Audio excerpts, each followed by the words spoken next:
And so they said, do you recall who suggested a struggle over the gun? He said no. They showed him a transcript. They said, does this refresh your memory? He said no. They said, with the audio help. He was like, you can play it, but I don't remember.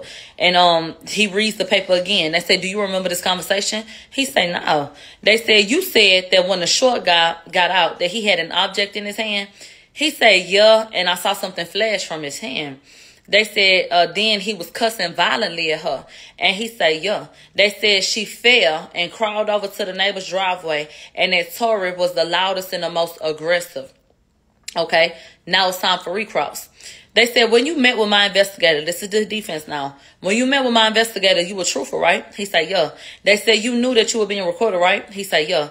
They said, he asked me what happened and he began recording. They said, did you ever change your story? He said, no. Then he said, when was the first time that you brought up the girl? And then there was an objection. They said, did anyone ever ask you to describe the shooter? And then so he was like, no, nobody ever asked me that. So I think that the defense came back real strong. If you see my nipple, tell me. So the live, don't try to get a nipple shot on here. Bitch, you could get that another time because we don't want the live to get cut off. Okay? But the prosecution was trying to outline something or outline, a situation to where you never said that it was a woman. But he never said it because he wasn't asked. And at the time that he called the police, it was because, there was a situation. Hey. Come on now. So, is Akademiks here? He is. Yes, give him pen.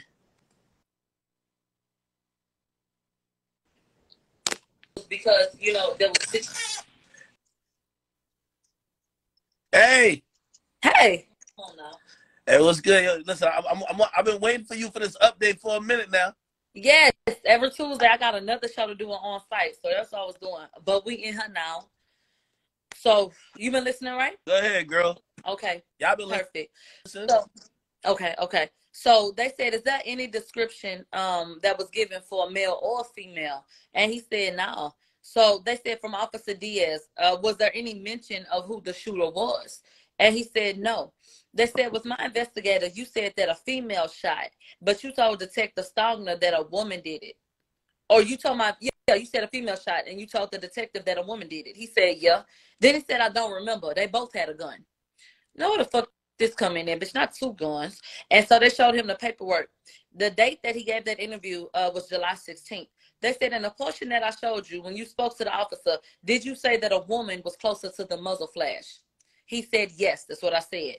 They said, do you want to be here today? He said, I feel very uncomfortable. And there are just certain parts, of this conversation, I don't remember. So he said, okay. Well, the counsel stated that my investigator asked about a struggle for the gun, right? He said, yeah. He said, after you heard a gunshot, did you see a struggle? He said, yeah. He said, did my client struggle, turn the page, with the person closest to the muzzle flash? And he said they all struggled. They were all struggling over it. Or struggling, I'm sorry. He said, I didn't see a gun, but I did see a muzzle flash. They said, remember you said that one girl fell? And you said that when the guy got out of the back, that he continued talking to her and arguing with her, and then she fell. And he said, yeah, it wasn't no simultaneous, like I heard gunshots and she fell. There was some type of dialogue, and then she fell, but that they all were fighting. They said when the shots were fired, you saw my client get out of the car after that, right? He said, yeah. They said prior to my client getting out of the car, did you, and they were going to ask him a question, but there was an objection, and they was done with that. So we come back, and Officer Diaz is now on the stand. They said, Officer Diaz, were you involved in the investigation for a domestic situation? He said, yeah, we got the shooting call. They said, as you got to the location, did you talk to him once you made it there? He said, yeah. They said, what did he tell you? He said that he looked out the window and he saw a Cadillac with the rear door open, and he saw women fighting in and out of the car. They said, how long it took you to get there from the moment that the car was placed to you getting to his residence? He said, it took me about 15 to 20 minutes to get there. They said, did you ask for a description of the shooter? He said, I don't recall. They showed him the form. They said, did that help refresh your memory? He said, yeah. They said, did you ask him any questions about the shooter? He said, no, I didn't. So now we have two people that can corroborate that the reason why he never described the shooter was because that's not what he was asked. All he attested to the time was the fight that he was seeing, because that was the present issue. Detective Stogner gets on the stand because they were done with DS. They said, "You're the lead detective on this case, right?" He said, "Yeah." They said, "You in charge of follow-ups?" He said, "Yeah." On July 16th, did you follow up with Sean Kelly? He said, at first he said no, but then he was like, "I spoke to him on the phone." They said, "When you spoke to him, Mr. Kelly, did he give a description of the shooter?" Stogner said he didn't know the shooter, but he did say that the muzzle flash went off closer to Kelsey. And I'm saying Kelsey, they did not say her name. They had to describe these people. But Kelsey is the one who was described as getting out the back, going to the front, whooping ass and whoop the whoop. So I'm going to say Kelsey. Anybody's free to correct me if I'm wrong, but I'm pretty sure that they were talking about Kelsey at that point. So they said he described a short guy and a tall guy, and then another woman. Stogner said he specifically said he could not tell who fired the gun. That is the testimony that Kelly gave to the detective, the lead detective. He said, according to the statement, he said the woman was closer to the muzzle flash, and he didn't say anything about the shorter guy with the gun. They said, "You were there to investigate, right?" They said, "Did he tell you anything about my client doing anything?" He said, "No." They said, "He told me that they got back in the car, but he was certain that the muzzle flash went off near Kelsey." They said, "You spoke to Megan, right?" He said, "Yeah." He said, "How?" He said, "Over the phone." He said, "Who was on the phone?" They said, "An attorney and Desiree." And they called her a production manager. I didn't know if that was part of her. I don't know. So they said, "Did you ask her if she was intoxicated?" Okay. And then he said, "May we approach the bench?" And so they went up to the bench. And so they came back after they talked. And they said she mentioned that they had alcohol at the party. But I never asked her how many. And I never asked her how drunk she was. They said, "Why the hell you ain't do that?" He said, "I just didn't feel like it was relevant." You ain't feel like it was relevant to ask her how much they had drank and shit like that? And he said, why didn't you ask her? He said, "I don't recall." That was his answer. They said, "Did she tell you that she never argued? Did she tell you that she ever argued with Kelsey?" He said, "She said they all argued over leaving the party, but she told me that she primarily argued with Tori. She didn't say nothing about a particular argument with Kelsey. She never said anything about a fight." They said, "Did you ever ask her why they argued?" And he said, "No." In terms of Kelsey, did you ever ask why her and Kelsey were fighting? He said, "No." He said, "Why?" He said, "Because based on her statement, she made it sound like the issue was really with Tori." So he never thought to ask nothing else about Kelsey. I guess they incompetent ass. They said, "Do you know if they got in a fight?" He said, "No, she ain't never tell me that."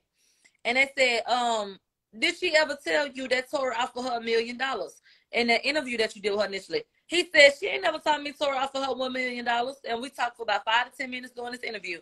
He said she ain't never mentioned no $1 million bribe to her or Kelsey until about 2021. When he talked to her at first, she ain't say shit about no damn $1 million. They said, "Did you look to see if Tori was under probation?" Because the claim was, "I give you $1 million, I'm on probation." He said, "Yeah, and I did not find him to be on no damn probation." They said, "Did Megan make any mention of a fight to anyone that she had contact with?" He said, "No, she didn't mention a fight in any instance." They said, "Did she tell you that she didn't want to make false allegations?" Yeah. She said, and quote, "I didn't know that I was shot, and I didn't want to get anyone in trouble with false allegations." But I thought you said that you watched the nigga do it. So how would that be possible? So anyway, does your report mention George Floyd or bribery? He said no. And that was very important. Megan said that she didn't say anything because she was afraid that, with the climate and with George Floyd and everything going on, that she that to happen to him. And then she, accused him of bribing her. Okay, but you told police and you told this damn detective that you didn't even know you were shot and you didn't want to falsely accuse anybody. That's why you didn't say it. So even her reasoning, like a lie as simple as "why didn't you say anything," is something that we're faced with at this point, because the fuck. So they said, "Are inconsistent facts important to you?" He said, "Yeah." They said, "Did Megan tell you that she made a phone call to her manager at the bus stop?" He said, I don't recall. They said, was there any proof that she called her manager? He said, no. Okay. They said, did she tell you that Tori got her back in the car?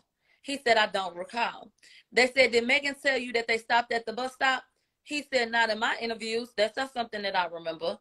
They said, you talked to Sean Kelly and Megan, right? He said, yeah. They said, those two different people gave two different stories, right? He said, yes. He said, do you know if he knows my clients or any of the clients involved? He said, they strangers to him. And Mr. Kelly is, he had an accent. He clearly had been from the UK. I don't know how long he's been in America, but he obviously was an American born with the accent that he had. They said, so which direction did Megan say she went? And he said, to the back of the car. So in that interview, Megan said she got out the car and walked towards the back. They said, so she walked southbound, facing the back. And so he said, yeah, she would have been facing southbound. Yeah, facing the back. Like he had to think about it for a second. And then it said she never spoke on the fight with Kelsey. And he said, no. They said, was Megan the only one who heard someone say dance bitch? He said, yes.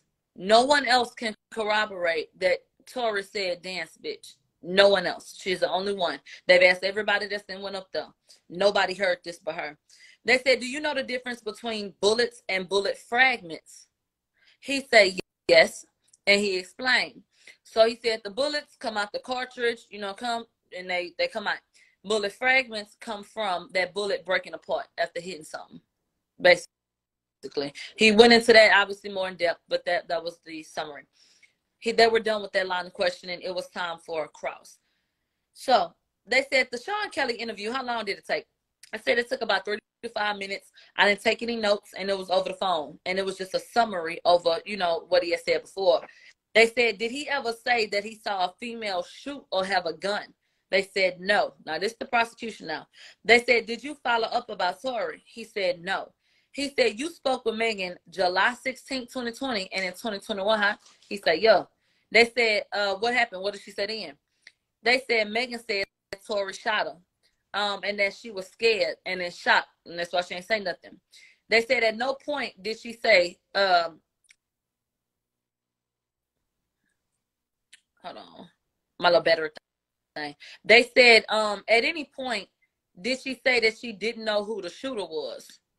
And I guess that was from the interview where she said, I didn't want to get nobody in trouble. They said, did Megan say that she walked southbound? He said, that's what we concluded after after they told us what a car was and what she was going to do. We concluded that she went that way. And also per what she said. They said she said that Tori shot her and that he pointed the gun at her and he shot her. They said she turned her head and that she clearly saw Tori. They said, do you know Quan? He said, y'all know who that is. They said, Jaquan and Kelsey didn't want to talk to you, huh? He said, no, they didn't want to talk to me. They said, did Megan mention in 2021 that Tori offered her money? He said, yeah, $1 million. They said, how was Megan's attitude? They said she was very calm, somber, upset, and she cried at certain points. Okay. 3:10, they say, let's take a break. So I ran my ass to the media floor so I could tell y'all what the hell happened. But really, I should have stayed in the courtroom because the shit was blurry anyway. But because they fucking with me in the hallway, I said what happened, and they told me. They talked about Tori going to the stand, which I do not think that that's a good idea. Okay, I don't. Okay, no. I probably go out there. That's not what they do. Social media. They brought up social media. They want to bring up his social media. They highlighted August Alsina getting knocked upside his motherfucking head. They wanted to bring up his lyrics. They want to bring up 1501. I'm trying to figure out what the fuck for. Yeah, they want to bring up 1501. Mm-hmm. Wait. And then specifically Carl Crawford or somebody from 1501? They said 1501. Now, I didn't get to hear this. I'm getting this information from someone else. And they wrote down 1501 Entertainment. So I have to go do some fact checking and reading on that. And last but not least, they wanted to talk about, quite possibly, the video where he looks like he's cutting up horse legs. There's a music video that Tori has. And I don't know why people think they see horse legs, but people think they see horse legs at the butcher shop. But who eats horse? I'm gonna check that video again, but yeah, I don't horse legs. This is a stretch. This is a stretch. I see it. So then they brought up the fact that there was supposed to be a witness on the way. They're trying to see if that nigga gonna come. I don't know who this witness is supposed to be. Is this Justin? Child, if it's supposed to be Justin, then give it the fuck up. But I don't know who this witness is supposed to be.